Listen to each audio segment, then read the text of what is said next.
महाराष्ट्रामध्ये सध्या धमक्या, खून, हत्या, खंडणी याचा ऊत आलेला आहे. याचं कारण सरकारचं या सगळ्या अपप्रवृत्तींना संरक्षण आहे. पत्रकारांना खुलेआम धमकी एक लोकप्रतिनिधी देत असेल आणि राज्याचे मुख्यमंत्री हसत हसत तो प्रश्न उडवत असते त्या संदर्भात मी पाहिलं त्यांना, मी किती गांभीर्य त्यांच्या चेहऱ्यावर दिसत होतं हे मी पाहिलं. मला आठवते काही वर्षापूर्वी, म्हणजे बऱ्याच वर्षापूर्वी मुंबईमध्ये निखिल वागळे आणि शिवसैनिक यांच्यामध्ये मोठा वादंग झाला होता. पत्रकार निखिल वागळे महानगरचे संपादक आणि आमच्यात म्हणजे मोठा वादंग झाला होता. आम्ही काही त्यांना ठार वगैरे मारण्याची धमकी दिली नव्हती असं मला आठवतं. आता काय मला नीट आठवत नाही. तेव्हा देशभरातले पत्रकार मुंबईत येऊन शिवसेना भवनासमोर धरणं धरून बसले होते. पत्रकारितेवर हल्ला, पत्रकारितेवर हल्ला. मग आता देशभरातले ते सर्व पत्रकार कुठे गेले? मराठीतले पत्रकार आपण सगळे लढताय पाहिलं मी. कोणी असेल, मी जरी उद्या पत्रकारांना मारण्याची धमकी दिली तरी माझ्या विरुद्ध सुद्धा त्या प्रकारचा आवाज उठला पाहिजे. एक लक्षात घ्या, या महाराष्ट्रामध्ये पत्रकारितेची फार मोठी परंपरा आहे आणि पत्रकार हा आमचा या देशाचा चौथा स्तंभ आहे. आता या चौथ्या स्तंभाला मोदी, अमित शहा, काही लोक अजून मानत नाहीत. या चौथ्या स्तंभाला ही गोष्ट सोडून द्या, तरी तो चौथा स्तंभ हा मजबूतीनं उभा राहायला पाहिजे. हा चौथा स्तंभ म्हणजे कृष्णाची करंगळी आहे, त्याच्यावर त्या देशाचं गोवर्धन आजही टिकून आहे. जर कोणीही धमकी दिली असेल, कोणी असेल, तर मला असं वाटतं मुंबई पोलिसांनी, गृहमंत्र्यांकडून आमची अपेक्षा आहे खरं म्हणजे त्यांनी याच्यामध्ये राजकीय अभिनिवेश न आणता संबंधितावर कारवाई केली पाहिजे. कॅमेऱ्यासमोर लोकांना बॉम्ब न मारण्याची धमकी दिली जाते, त्याचे समर्थन होत आहे. कॅमेऱ्यासमोर लोकांना स्मशानात पाठवण्याची धमकी दिली जाते, कॅमेऱ्यासमोर पत्रकारांना ठार मारण्याची धमकी दिली जाते. मला वाटतं राज्यातलं चित्र पूर्णपणे बदललेलं आहे.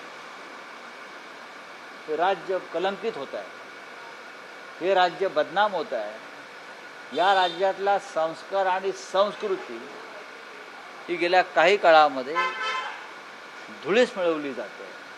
आमचा महाराष्ट्र असा नव्हता. एकनाथ शिंदे असं म्हणतात की संजय राऊत यांची देखील जी भाषा आहे भाषा वापरतात, त्याच्यामुळे संजय पाटील यांचा राग बाहेर संजय राऊत ज्या पद्धतीची भाषा वापरतात, वारंवार प्रश्न विचारतात, त्याच्यामुळे त्यांचा राग अशा पद्धतीने अनावर झाला. मला, मी जर शिवी दिली असेल तर मला दाखवा. याला शिवी म्हणतात. शिवी देणं आणि एखाद्याच्या हत्येची धमकी देणं यातला फरक जर या राज्यातल्या मंत्र्यांना कळत नसेल तर त्याने मंत्रिपदी राहू नये. संतापून एखादा अपशब्द तोंडातून निघणं आणि मी तुझी हत्या करीन, माझी तुझा खून करण्याची क्षमता आहे, मी तुझ्यावर बॉम्ब टाकीन आणि मी खरोखर बॉम्ब टाकेन, मी आधी 5 लोक ठार केलेले आहेत, अशा प्रकारच्या धमक्या देणं आणि गद्दारांना शिवी देणं ह्याच्यातला फरक जर महाराष्ट्राच्या उपमुख्यमंत्र्यांना कळत नसेल तर त्यांनी त्यांची अक्कल नक्की कुठे हरवलेली आहे त्याचा शोध घेण्यासाठी एखाद्या SITची स्थापना करा. दीना पाटील म्हणतात की ठार मारण्याचा जो मुद्दा आहे तो त्यांच्या जन्माच्या आधीचा आहे असं त्यांनी त्याच्यावरती स्पष्टीकरण दिलं. नाही, ते म्हटलं आम्ही ठार मारू ना, मारलेत ना. ते कोणी कोणाला ठार मारल्याचा रेकॉर्ड माझ्याकडे आहे. कोणी कोणाला ठार मारले आणि कोणत्या कारणावरून मारले, तो काय शिवसेनेचा वाद नव्हता. हा जो मारामारीचा विषय ठार मारण्याचा, त्याच्यात शिवसेनेचा काही संबंध नाही. हे 2 दारू गुत्तेवाल्यांमधल्या मारामारीमध्ये हे ठार झाले लोक आहेत आणि कोणी कोणाला मारलं हा सगळा रेकॉर्ड माझ्याकडे आलेला आहे. प्रश्न विचारला प्रश्न विचारला तर परत मारून पाठवेन हे रेकॉर्ड करा आणि कमिशनरला दाखवा. म्हणजे पोलिसांनी हलक्यात घेतात ते खासदार लोक रेकॉर्ड असं आहे की आता मुंबईमध्ये एक कर्तबगार पोलीस आयुक्त आहेत, एक कर्तबगार निष्पक्ष असे पोलीस आयुक्त मुंबईला लाभलेले आहेत.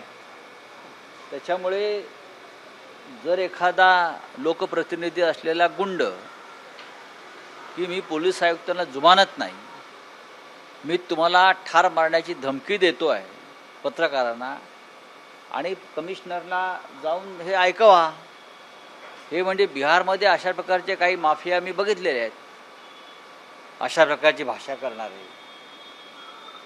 आता मुंबईचा बिहार झाला की संपूर्ण महाराष्ट्राचा बिहार झाला आहे, याच्यावरती गृहमंत्र्यांनी खुलासा करावा. तुम्ही पोलीस आयुक्तांना पत्र दिल्यानंतर शिंदेची जी महिला आघाडी आहे ती देखील आज 5 वाजता जाऊन तुमच्या विरोधात चालेल. पोलिसांना तक्रार काय दिली. त्यांना अधिकार आहे, त्या महिला आहेत त्यांना अधिकार आहे. माझ्याकडून काय चुकलं असेल असं त्यांना वाटत असेल, पण गद्दारांना गद्दारच म्हटलं पाहिजे ना, त्याला शब्दच नाही आहे ना नवीन. पर्यायी शब्द असेल तर सांगा.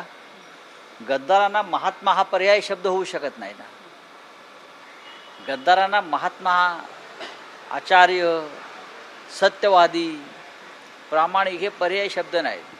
गद्दारांना पर्यायी शब्द गद्दार आहे. आणि जे त्यांना वाटत असेल गद्दार ही शिवी आहे, तो त्यांना मराठी शब्द रत्नाकर बदलावं लागेल.